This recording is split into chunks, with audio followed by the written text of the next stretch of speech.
Hi everyone, आज हम 15 minute के चार्ट में किस तरीके से ट्रेंड को फाइंड किया जाता है, कैसे बेस्ट लेवल ऑफ बाइंग या सेलिंग को फाइंड किया जाता है, कल का क्या सिनेरियो रहने वाला है, यहाँ से प्राइस अभी और ऊपर जाएगा या यहाँ से अब एक रिवर्सल की प्लानिंग है, ये सब चीजें अभी हम डिस्कस करेंगे। यहाँ पे आप देखना, जब यहाँ से प्राइस ऊपर जा रहा है ना, कैंडल्स को देखना, ये सारे के सारे कैंडल्स ना टॉप से रिजेक्शन ही दिखा रहा है। एक फुल बॉडी क्लोजिंग के साथ कैंडल्स आपको बहुत कम ही दिखेगा। ये ग्रीन कैंडल है, ये इस कैंडल के रेंज के अंदर है। उसके बाद ये सारे के सारे कैंडल्स ना मोस्टली जो है वो सेलिंग प्रेशर को शो कर रहा है। तो आज अभी करंट सिनेरियो पे भी हम बात करेंगे कि यहाँ से क्या ऊपर का सिनेरियो रहने वाला है या यहाँ से प्राइस का रिवर्सल है। 15 मिनट में कैसे ट्रेंड को फाइंड करते हैं, कैसे जोन निकाला जाता है, ये सब चीजें अभी हम बहुत ही सिंपलेस्ट वर्ड्स में बात करने वाले हैं। सो फर्स्ट टाइम आए हो चैनल पे तो सब्सक्राइब कर लेना। मैंने ऑलरेडी बहुत क्वालिटी वाले लेक्चर्स अपलोड कर रखे हैं, अगर आपने नहीं देखी है तो देख लीजिएगा। कंटेंट बहुत यूजफुल होने वाला है, लाइक कर देना।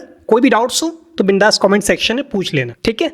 So let's start. अब देखो, मुझे 15 मिनट में ट्रेंड को देखना है, तो 15 मिनट का ट्रेंड आप थोड़ा सा बैक का डेटा ले लो। मैं यहाँ से यही हाई पॉइंट लगा के प्राइस गिरा है ना नीचे, मैं अभी आपको जूम करके दिखाऊंगा सारी चीजें। यही हाई पॉइंट लगा के गिरा है, तो मैं यहाँ से ना ट्रेंड को मार्क करता हूं। अब आप देखना, इस हाई पॉइंट से ये जो एक वेव नीचे आई है ना, ये एक रन की वेव कहलाएगा, ये आपका एक पुलबैक की वेव कहलाएगा, ये वापस से अगेन ये रन की वेव है। ट्रेंड नेगेटिव है, इसीलिए नीचे जो वेव आ रही है ना उसको रन की वेव कहते हैं। ये आपका पुलबैक की वेव है, ये रन की वेव है, ये पुलबैक है। ये 15 मिनट का ट्रेंड की बात कर रहे हैं। ये आपका 15 मिनट का रन की वेव है, ये 15 मिनट का पुलबैक है, ये 15 मिनट का रन की वेव है, ये 15 मिनट का पुलबैक है, और ये 15 मिनट का रन की वेव, और ये 15 मिनट का पुलबैक की वेव, और ये 15 मिनट का रन, और ये जो फाइनली जो चल रहा है ना ऊपर अभी, ये 15 मिनट का पुलबैक चल रहा है। यानी कि 15 मिनट का जो ट्रेंड है ना आपका कुछ इस तरीके से नीचे आ रहा है, इस तरीके से नीचे आ रहा है ना।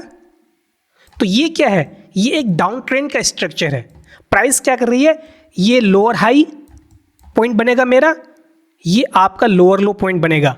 ये जितने भी नीचे के जो स्विंग्स है ना, ये जो स्विंग है, ये जो स्विंग है, ये जो स्विंग्स है, ये सारे के सारे क्या बनेंगे, लोअर लो बनेंगे। और ये जो हाईज है ना, स्विंग हाई, ये आपका क्या बनेगा, लोअर हाई पॉइंट बनेगा। डाउन ट्रेंड में ये सारे के सारे लोअर हाइज बनते हैं, ये सारे के सारे लोअर हाइज पॉइंट बनेगा। इतनी बात क्लियर है ना। आपका ट्रेंड क्या मिला, ट्रेंड आपका नेगेटिव मिला, यानी कि ट्रेंड मेरा 15 मिनट में डाउन ट्रेंड है। ठीक है, ट्रेंड मुझे समझ आ गया। अब यहाँ इस करंट वेव को समझना, ये आपका क्या है, ये एक पुलबैक की वेव है ना, जो ये वेव है, ये डाउन ट्रेंड का एक पुलबैक की वेव है, ये डाउन ट्रेंड का एक रन की वेव है। तो ये मेरा जो ऊपर जा रहा है ना, ये एक पुलबैक की वेव कहलाएगा। और ये मेरा जो हाई पॉइंट था ना, ये मेरा लोअर हाई पॉइंट था, ठीक है। और ये जो मेरा पॉइंट बनेगा ना, ये स्विंग मेरा लोअर लो पॉइंट बनेगा। तो मेरा रेंज क्या हो गया, एक आपको रेंज पहले डिफाइन करना है। रेंज मेरा यहां से लेकर यहां तक एक रेंज मिल गया मुझे, ठीक है। ट्रेंड तो आपका नेगेटिव है, ठीक है, बट ये जो मेरा लोअर हाई पॉइंट है ना, इस लोअर हाई पॉइंट के ऊपर में जब तक 15 मिनट के कैंडल की क्लोजिंग नहीं होगी इस तरीके से, तब तक 15 मिनट का ट्रेंड आपका नेगेटिव कहलाएगा। ये बात क्लियर है ना। जब इस तरीके से कैंडल की क्लोजिंग हो जाएगी तो आपका ट्रेंड जो है ना वो पॉजिटिव में शिफ्ट हो जाएगा। अभी तो ट्रेंड नेगेटिव है। तो ये वेव जो ऊपर जा रही है ना, ये पुलबैक का वेव है, इसको वापस से फिर नीचे ही आना है अनटिल एंड अनलेस अगर वो इस हाई पॉइंट के ऊपर में 15 मिनट के कैंडल की क्लोजिंग कर देता है। तो क्लोजिंग कर देगा तो फिर ट्रेंड पॉजिटिव में शिफ्ट हो जाएगा 15 मिनट में। लेकिन अभी तो ट्रेंड इस तरीके से डाउन ट्रेंड है। मेरा रेंज डिफाइन हो गया ना यहाँ से लेकर यहाँ तक, तो इन दोनों जगह पे ना हम एक लाइन मार्क कर देते हैं। ये मेरा स्विंग हाई मिल गया और ये मेरा स्विंग लो मिल गया। बेस्ट मेथड बता रहा हूं आपको एनालिसिस का, जिसके थ्रू आप डेली ट्रेड कर सकते हो। पहले आपने रेंज डिफाइन कर दिया, एक हाई पॉइंट और एक लो पॉइंट। अब जो भी होगा ना इसी के बीच में होगा। अब आपका ट्रेंड क्या है, ट्रेंड आपका है नेगेटिव। जब ट्रेंड नेगेटिव है तो आपको सप्लाई जोन्स फाइंड करने हैं। अगर मैं सबसे पहले ये सप्लाई जोन देखूं, अभी इस सप्लाई जोन तक प्राइस पहुंचा नहीं है, बट इस सप्लाई जोन को ना इस कैंडल ने टेस्ट कर दिया है। तो ये सप्लाई जोन तो मेरा किसी काम का नहीं है। इसके ऊपर जो दो सप्लाई जोन्स बनते हैं ना, ये एक फर्स्ट सप्लाई जोन है, ये एक सेकेंड सप्लाई जोन है।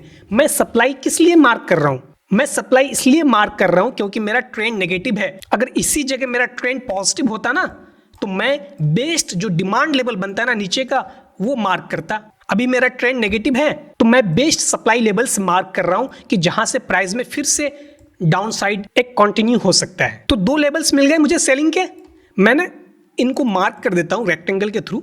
आपको 2 जोन्स मिल जाएंगे। ये मेरा फर्स्ट जोन बना सेलिंग का और ये मेरा एक सेकंड जोन बना सेलिंग का। अगर सेलिंग प्रेशर ना आपका बहुत ज्यादा होगा ना तो इन सप्लाई जोन्स तक तो प्राइस पहुंचेगा ही नहीं ना, इन सप्लाई जोन्स तक प्राइस को पहुंचने ही नहीं देगा, यहीं से प्राइस को नीचे पटक देगा, इतना ऊपर तक तो जाने ही नहीं देगा ना प्राइस को, अगर सेलिंग प्रेशर ज्यादा होगा तो। बट अब आप देखना यहां से जब प्राइस ऊपर उठ रहा है ना, मैंने आपको क्या बताया था कल कि इस हाई पॉइंट के ऊपर में अगर कैंडल की क्लोजिंग हो जाए, यहां पे मुझे एक कैंडल की क्लोजिंग मिली इस हाई पॉइंट के ऊपर में, तो ये जो है ना एक पुलबैक को कंफर्म करता है कि अब हाँ प्राइस में पुलबैक आएगा, और ये कंफर्मेशन के साथ पुलबैक है। अगर कोई बोलेगा कि मैं यहीं से ट्रेड प्लान करता हूं तो ये एक विदाउट कंफर्मेशन वाला पुलबैक की आप ट्रेड ले रहे हो। बट जब इस हाई पॉइंट के ऊपर में उसने ये कैंडल की क्लोजिंग दी ना, तब ये कंफर्म कर दिया कि प्राइस का ये पुलबैक है। अदरवाइज प्राइस तो इसी सप्लाई से गिर सकता था, क्योंकि अब आप देखना जब प्राइस यहां से ऊपर जा रहा है ना, मेरा मार्किंग पे आप ध्यान रखना, कुछ इस तरीके से ऊपर जा रहा है प्राइस, इस तरीके से प्राइस ऊपर जा रहा है। अब आप देखना कि यहां पे ना जो कैंडल्स फॉर्म हो रहे हैं ना, जो कैंडल्स प्रिंट हो रहा है चार्ट पे, इन सारे कैंडल्स को आप देखो। अगर प्राइस में इतना ही बाइंग स्ट्रेंथ होता अपसाइड की तरफ तो यहां तक पहुंचने के लिए उसको यहां से इतने सारे कैंडल्स को फॉर्म करने की जरूरत नहीं पड़ती। आपको ये सारे के सारे कैंडल्स पे क्या दिख रहा है, टॉप से रिजेक्शन ही दिख रहा है ना, मैक्सिमम तो आपको रिजेक्शन ही दिख रहा है। ये सारे के सारे इंडिसीजन कैंडल्स ही दिख रहे हैं, या टॉप से रिजेक्शन दिख रहा है। बाइंग में स्ट्रेंथ अगर होता, बड़ी बड़ी इस तरीके से बॉडी वाली कैंडल बनती, ग्रीन कैंडल, और इस तरीके से प्राइस ऊपर जाता। आप समझ पा रहे हो मैं क्या कहना चाह रहा हूं कि इधर जो आपको ग्रीन कैंडल्स दिख रहे हैं, ये जो ग्रीन कैंडल फुल बॉडी वाली कैंडल बनी है, ये रेड कैंडल की रेंज को ही नहीं ब्रेक कर पा रहा है। उसके बाद ये जो ग्रीन कैंडल बना टॉप से तो रिजेक्शन ही आ रहा है।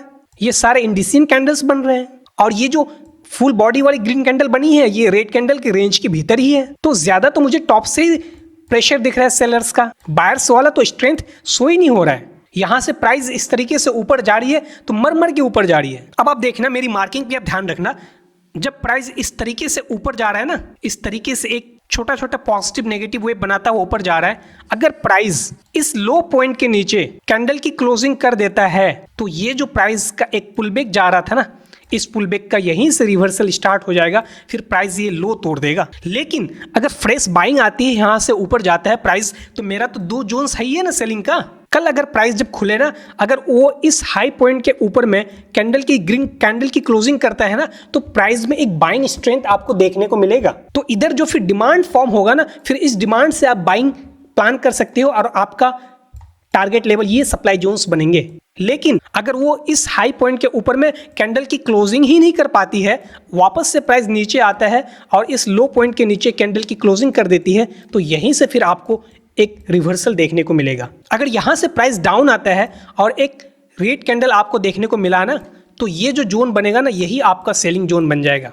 मैं आपको मार्क करके दिखाता हूं, ये जो 2 कैंडल्स है ना, ये जो 2 कैंडल्स है, यही आपका सेलिंग जोन बन जाएगा। अगर प्राइस यहां से थोड़ा सा भी पुल बैक ले, इस सेलिंग एरिया पे पहुंचे, तो आप सेल प्लान कर सकते हो। आपको एंट्री 15 मिनट में नहीं लेना है, मैं आपको 15 मिनट में स्ट्रक्चर समझा रहा हूं, बट 1 मिनट में आपको कैसे एंट्री प्लान करना है, मैंने आपको एंट्री वाला लेक्चर तो दे चुका हूं ना, कि 1 मिनट में स्ट्रक्चर के ब्रेक होने का वेट करना है, फिर आप वहां से सेल प्लान कर सकते हो। और आपका टारगेट ना ये लो तोड़ने का होगा, क्योंकि स्ट्रक्चर नेगेटिव है। ये लो इसलिए होगा क्योंकि इधर के सारे डिमांड तो टेस्ट हो गए ना। ये एक डिमांड था, उसको इस कैंडल ने टेस्ट कर दिया, इधर के सारे डिमांड इस कैंडल ने टेस्ट कर दिया है, और यहां जो एक डिमांड बनता था, इस डिमांड को इस कैंडल ने टेस्ट कर दिया है। तो ये सारा का सारा एरिया तो खाली है ना, तो प्राइस तो फिर ये लो तोड़ देगा ना इजीली। तो आपको सारे कंडीशन समझ आए कि पहले आपको क्या देखना है। पहले ना आपको इस हाई पॉइंट के ऊपर में एटलीस्ट अगर बाइंग प्रेशर शो होना है तो एक कैंडल की क्लोजिंग होने देनी है। इसके ऊपर में अगर एक ग्रीन कैंडल की क्लोजिंग कर देता है तो फिर यही आपका एक डिमांड लेवल बन जाएगा। फिर प्राइस अगर एक रेड कैंडल नीचे आके अगर इस डिमांड को टेस्ट भी करता है ना, तो आप यहां से बाइंग प्लान कर सकते हो अपसाइड के लिए। ये आपका फर्स्ट सप्लाई जोन आपका टारगेट होगा। और अगर इस हाई पॉइंट के ऊपर में कैंडल की क्लोजिंग नहीं कर पाती है, वापस से प्राइस नीचे आता है और एक रेड कैंडल की एक अच्छी सी क्लोजिंग कर देती है इस लो पॉइंट के नीचे ना, तो फिर यही आपका एक सेलिंग एरिया बन जाएगा। ठीक है, बट इन सारे जोन्स में एंट्री पहले कंफर्म करना होगा। तब एंट्री के बहुत सारे लेक्चर्स हैं। एक अभी लास्ट जो बेस्ट एंट्री मेथड आपको दिया हुआ है। मैंने गोल्ड के भी चार्ट में आपको दिखाया है, मैंने निफ्टी के चार्ट में भी आपको दिखाया है कि रिवर्सल वाला जो एंट्री प्लान करना पड़ता है वो कैसे एंट्री होता है, 15 मिनट से 1 मिनट में आप कैसे शिफ्ट होते हो। पहले एंट्री कंफर्म करें, उसके बाद आपको एंट्री लेना है, ठीक है। मैंने आपको कल भी बताया था, कल वाले लेक्चर में, कि प्राइस ये लो तोड़ा है यहाँ पे, तो जब प्राइस लो तोड़ता है ना या प्राइस हाई तोड़ता है तो एक पुलबैक एक्सपेक्ट किया जाता है, और यही पुलबैक अभी जा रहा है ऊपर।